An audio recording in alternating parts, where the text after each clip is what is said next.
Hello, dear friends, and welcome to Mini Mike Podcast. Today we have a very special guest, and may you introduce yourself? Hello, my name is Nawaf al Mahdi. I'm an English teacher, and I can research cultures, books, and social media trends on the side, and sometimes history too.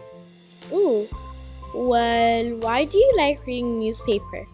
Right, so many years ago, newspapers are the best way to communicate with people, right? So before newspapers, back then people used to have tablets. No, I'm not talking about iPads, by the way. I'm talking about tablets made from stone and clay. It first started back in ancient Iraq, thousands of years ago, when it was called Mesopotamia. During that time, when newspapers became a lot more popular in Europe and then into the Middle East, it became a lot more easier than having someone walk through the street and just scream, "I have news all the time!" Well, I'd rather watch paint and dry than read the newspaper. Okay, come again? Nothing. Repeat what you just said now. I'd rather watch paint and dry instead of read newspaper. Fine. I mean, that's... I don't blame you, but it's okay. I'd rather watch like programs and YouTube and those things, and I'll read books. But not books are good. Yeah, but not in newspapers. No way. Believe me, there are sections in the newspapers you guys aren't gonna like. But let's continue with the questions, and I'll tell you later.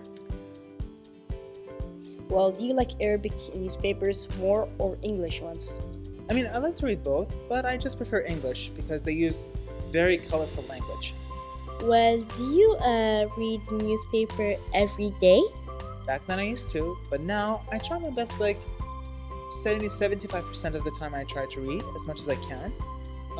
By the way, there are video newspapers, which we call them vlogs, and sometimes we just call them video op-eds with like opinion editorials. But yeah, I mean, I read from more than one source. I don't just focus on one newspaper because I try to compare if the information is correct or the same, or if there are lies in some of the news. Oh, well, how do you check?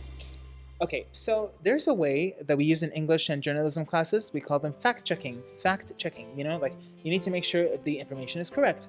So it's one of the very important skills, and even in both English and Arabic classes. But they don't tell you that what you guys are doing at fact-checking. Let me give you an example. Do you guys know that during reading classes for both English and Arabic, they give you a set of questions that are truth and false, right? Yes. It's basically the same thing, but for adults. That's what we do with fact-checking. Fact-checking. Nice. Yeah. Well, what's your favorite part of a newspaper? News, sports, or something else?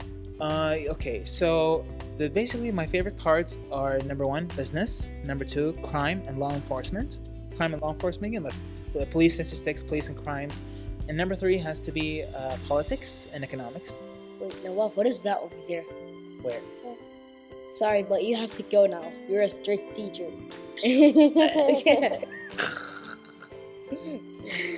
Well, have you ever found something like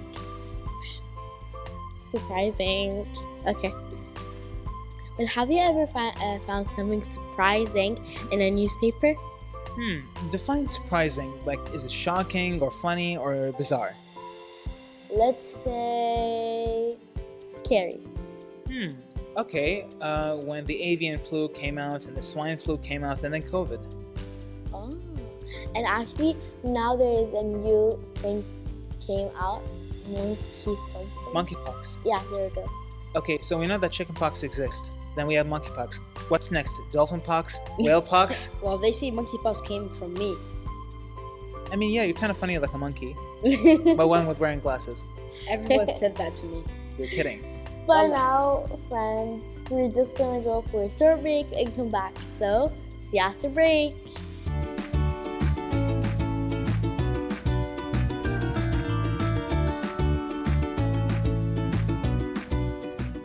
And now we're finally back. But Nawaf, what's the biggest difference between Arabic and English newspaper? That's a very interesting question.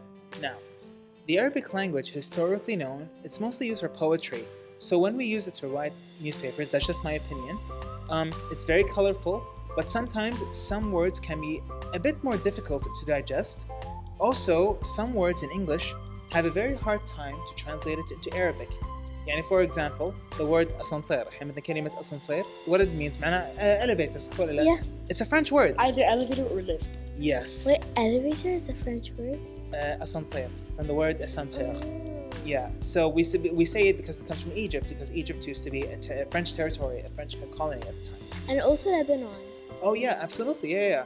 So the issue with Arabic newspapers sometimes is that, I mean, it's not the news pieces. It's just the translation sometimes, because there are some English words or foreign words that can be very difficult to be translated into Arabic.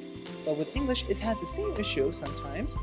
But in my opinion, I prefer English because it's faster for me to read.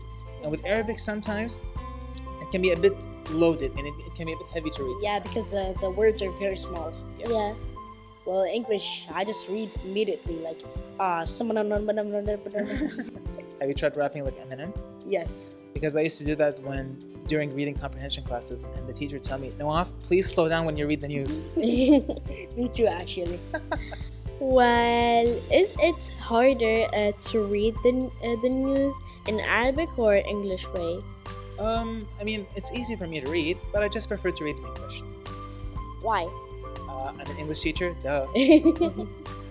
Well, do both kinds of newspapers talk about the same stories, or are they different? Well, most of the time, we could say 95% of the time, they talk about the same stories. But every country with their language, they usually have international news and then local news. Local news اللي هو المحلي, like surrounding the country only. زين. For example, عندنا مثلا جريدة الوطن أو مثلا جريدة القبس. It's in Arabic, right? Yeah. So they both cover mostly local news, and they don't really translate it into English that often. So for example, CNN and BBC, they're both English newspapers, right? Yes. So back then, they only spread news in English, both local and international, before they started to translate their work into Arabic. Wow. Well, where did you learn English? Well, funny story, both of my parents worked in jobs that had to require Wait, a lot can of I take a guess real quick? Yes, go ahead. 20% TV, 50% NBC drama, and 30% games. You're right. And most of it, and the rest was from my parents. My mom's a medical doctor, and my father, who used to work in the US Embassy for many, many years, he's a commercial specialist, and he just retired around 9 months ago.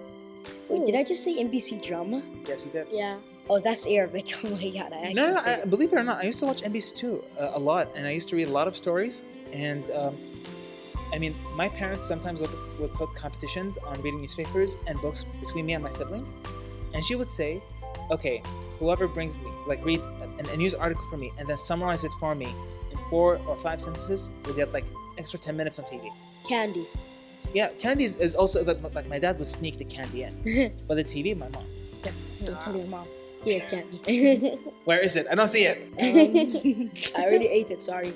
Well, are there any newspapers you recommend for kids to read in Arabic or English? Absolutely, yeah. CNN, BBC, and National Geographic. Okay, now the reason I would say National Geographic is that not only do they report nature reports and even animal reporting, it's very fun because everyone loves animals, right? So National Geographic and BBC, they have a kids section for you guys to read. Oh, and another thing you guys need to know, one of the best ways to build your vocabulary and reading skills is through reading newspapers. Did you just say kids? Yes. Do we look like kids to you? Well, technically, Yeah. yes. We're adults. No. Yes. Prove it. Adults begin, I think, from 18. Yes. Yeah. Well, we're mini grown adults. Okay, you can say that. So you want me to call you a kidult? A kidult. Yeah. A kid and an adult mixed together. But you guys are pretty smart, and I'm very, very happy to be a guest with you guys on this show. Yeah, thank you. Well, friends, we're finished with our episode for today, and thank you for coming. You're welcome. Thank you, Rtej. Thank you, Hassan. You're welcome. And we'll see you guys next time. Bye. Bye.